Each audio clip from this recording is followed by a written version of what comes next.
नमस्कार, मैं विवेकानंद और आप देख रहे हैं न्यूज़ फॉर नेशन।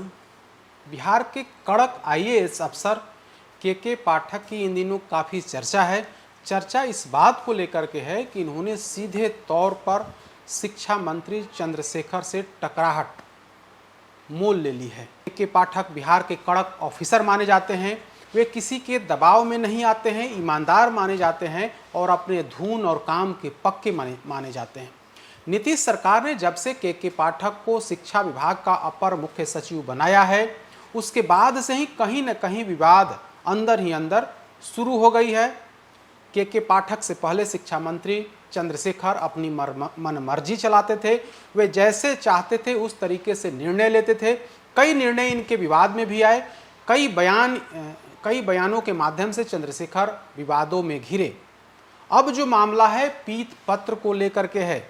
शिक्षा मंत्री चंद्रशेखर ने अपने पीएस के माध्यम से के पाठक जो विभाग के अपर मुख्य सचिव हैं, उन्हें पीत पत्र लिख करके कई गंभीर आरोप लगा दिए।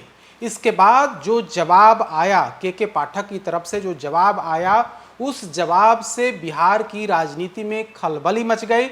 एक बार फिर से के पाठक चर्चा में आ गए। चर्चा में इसलिए आ गए क्योंकि शायद ही बिहार की राजनीति में ऐसा हुआ हो कि मंत्री के पीएस को, यानी कि आप्त सचिव को, अपर मुख्य सचिव ने शिक्षा विभाग में घुसने पर रोक लगा दिया, साथ ही मंत्री पर भी अपरोक्ष तौर पर प्रहार किया। इसके बाद चंद्रशेखर बैकफुट पर आए, भागे भागे लालू प्रसाद यादव के पास गए। लालू प्रसाद इसको लेकर के मुख्यमंत्री नीतीश कुमार को फोन किया और तब जाकर के शिक्षा मंत्री नीतीश कुमार से मिले। हालांकि बात बनी या नहीं बनी यह क्लियर नहीं है, लेकिन बिहार में इन दिनों के पाठक चर्चा में आ गए हैं। शिक्षा मंत्री से विवाद से पहले शिक्षा व्यवस्था को सुधारने को लेकर के इन्होंने कई बड़ी कोशिश, कई आदेश जारी किए हैं, उसको लेकर के भी चर्चा है। लेकिन जो सबसे बड़ी चर्चा है वो यह कि हमेशा कड़क आईएएस ऑफिसर नेताओं से भिड़ जाते हैं। शिक्षा मंत्री से भिड़ंत की कहानी तो अभी नहीं है, इसके पहले भी सत्ता के गलियारे यानी कि सचिवालय में कई ऐसे मौके आए जब इनकी भिड़ंत मंत्री से हुई। हालांकि तब पर्दे के पीछे ही सारी बातें रहीं, लेकिन इस बार जो भिड़ंत हुई वो सार्वजनिक हो गई। पीत पत्र, दोनों तरफ का पीत पत्र सामने आ गया। सब लोग जान गए किस तरीके से मंत्री और सचिव में तनातनी चल रही है। लेकिन हम कुछ साल पहले यानी कि 2 दशक पहले की बात करेंगे, जब एक कड़क आईएएस ऑफिसर ट्रेनिंग समाप्त कर पहली पोस्टिंग इनकी एसडीओ के तौर पर हुई थी और तब इन्होंने जो कदम उठाए थे वो उस समय भी कुछ इसी तर्ज पर उन्होंने बड़ा कदम उठाया था।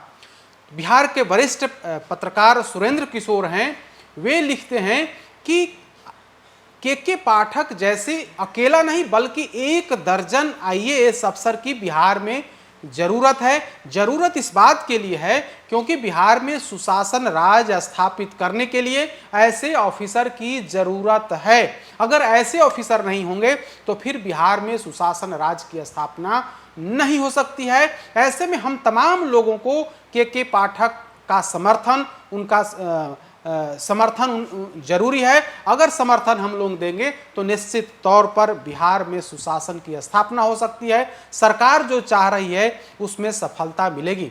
तो सुरेंद्र किशोर के हवाले से, हालांकि बिहार में के जो पुराने लोग हैं, जो पुराने नेता हैं या फिर जो पत्रकार हैं या अन्य जो लोग हैं, वे जानते हैं कि एसडीओ रहने के दौरान के पाठक ने जो निर्णय लिया था तब भी भूचाल, राजनीतिक गलियारे में तब भी भूचाल मचा था। तो आखिर वह कौन सी बातें, हम नाम का खुलासा नहीं करेंगे, लेकिन इतना तो जरूर बताएंगे कि जिस शख्स पर के पाठक ने, जिस शख्स के पैतृक आवास पर अतिक्रमण का चिन्ह लगाया था, आज की तारीख में वो नेता बड़े पद पर हैं। वो जो फैसला लेते हैं वो बड़ा महत्वपूर्ण होता है।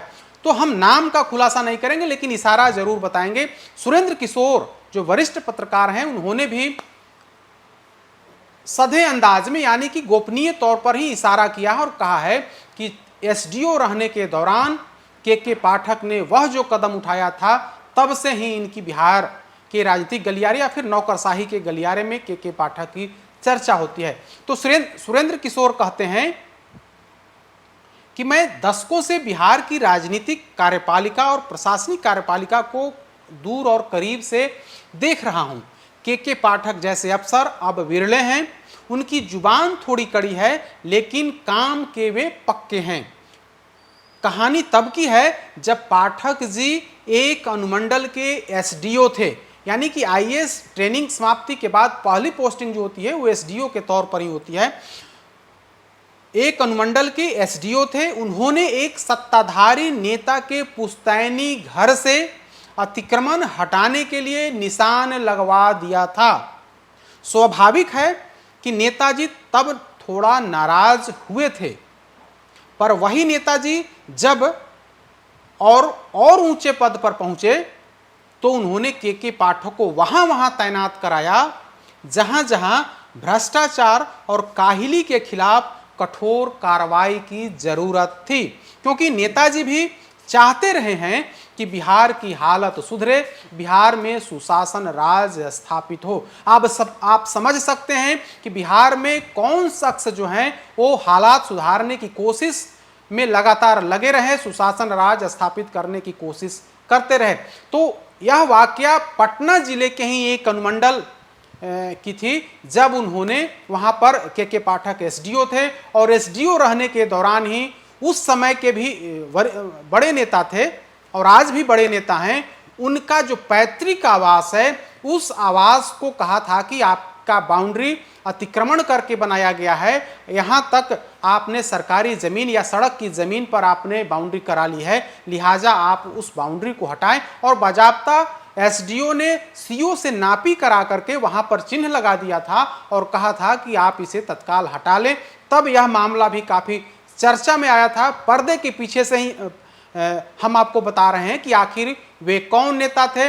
जेडीयू जिसे आज के पाठक का जहां समर्थन कर रही है, उसी पार्टी के बड़े नेता के पैतृक आवास पर जो पटना जिले के एक अनुमंडल में है, उनके आवास पर ही अतिक्रमण का चिन्ह लगा दिया था। और यह राजनीतिक गलियारे में जो भी पुराने नेता हैं या फिर अफसर हैं या अन्य जो लोग हैं, वे तमाम लोग जानते हैं कि आखिर वो कौन नेता हैं जो बिहार की राजनीति में आज बड़े पद पर आसीन हैं। सुरेंद्र किशोर ने भी नपे तुले अंदाज में या थोड़ा ढकते हुए, पर्दा में रखते हुए ही अपनी बात कही है। सुरेंद्र किशोर बिहार के जाने माने पत्रकार हैं, काफ़ी पुराने पत्रकार हैं, वरिष्ठ पत्रकार हैं, और उन्होंने जो बातें कही हैं कि के पाठक जैसे अफसर की आज ज़रूरत है।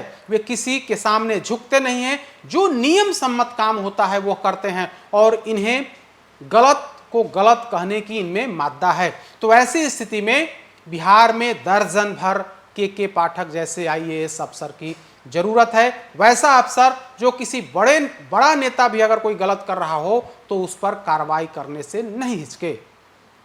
अधिक अपडेट्स के लिए देखते रहिए न्यूज़ फॉर नेशन। नमस्कार।